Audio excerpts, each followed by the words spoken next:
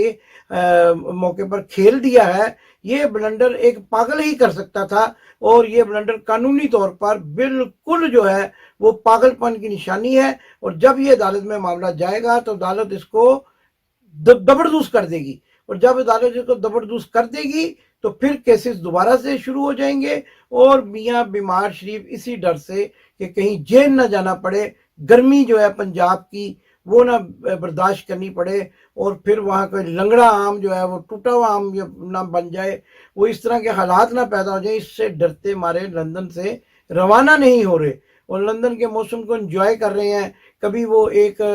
جو ہے لفافہ بلکہ تھیلا صحافی کے ساتھ کشتی کی سیریں کر رہے ہیں، اور اب اطلاع مل رہی ہے کہ ایک مرتبہ پھر آنے والے سنڈے کو برائٹن کے سمندر میں ڈبکیاں لگانے جائیں گے۔ لیکن یہ بھی اطلاع مل رہی ہے کہ آنے والے سنڈے کو یعنی اتوار کو پاکستان تحریک انصاف کے لوگ، پاکستان کے حامی لوگ ان کے گھر کے باہر ایک مرتبہ پھر مظاہرہ کریں گے، اور اگر یہ باخریت اپنے گھر سے باہر نکل سکے تو برائٹن میں ٹپکیاں لگا سکیں گے، ورنہ پھر اپنے گھر کے باتھ روم کے باتھ ٹب میں ہی اپنا یہ شوق پورا کر لیں گے۔ میاں بیمار شریف پاکستان کیوں نہیں جاتے، ویزے کی کیا کنڈیشن ہے، اور ایک آپ کو بڑی خبر اور بھی دوں گا کل یا پرسوں، کل ایک اور پروگرام میں نے آپ سے وعدہ کیا ہے وہ باجوہ کے متعلق ہے، پرسوں آپ کو میں بتاؤں گا کہ عابد شیر علی جو لندن سے پاکستان چلا گیا تھا، صرف 2 دن کے بعد ایک بڑا تھپڑ کھا کر، کس سے تھپڑ کھا کر واپس آ گیا ہے، اس کا بھی نام بتاؤں گا۔ اس نے ایک زناٹے دار تھپڑ مارا عابد شیر علی، اس کے بعد چند گھنٹے ہی وہاں ٹھہر سکا اور فوری طور پر ٹکٹ کٹوا کر واپس لندن آ گیا۔ اور اس کے ساتھ ساتھ سلمان شہباز اپنی والدہ سے ملنے کے لیے دوحہ میں موجود ہیں۔ دوحہ کی سڑکوں پر جاتے جاتے ڈرتے کیونکہ وہاں قوانین ذرا سخت ہیں، کسی منچلے نے کہہ ہی دیا چوراں دے پتر چور ہی ہوئے، تو یہ بھی واقعہ ایک ہوا ہے، تو ان کا گھر سے نکلنا مشکل ہے، اور آنے والے دنوں میں جلو کی تیاریاں جو کی جا رہی ہیں اس کے بارے میں آپ کو بتایا۔ آخر میں پھر کہوں گا کہ اگر آپ نے میرا چینل سبسکرائب نہیں کیا تو براہ کرم چینل کو سبسکرائب کریں۔ معلومات ہمارے پاس بڑی ہوتی ہیں لیکن آپ کا تعاون بہت ضروری ہے۔ پاکستان زندہ باد۔ آپ نے ابھی تک ہمارا چینل سبسکرائب نہیں کیا تو ابھی سبسکرائب کریں اور بیل آئیکن کو کلک کر کے ہماری لیٹسٹ ویڈیوز کے بارے میں اپڈیٹ جانیں۔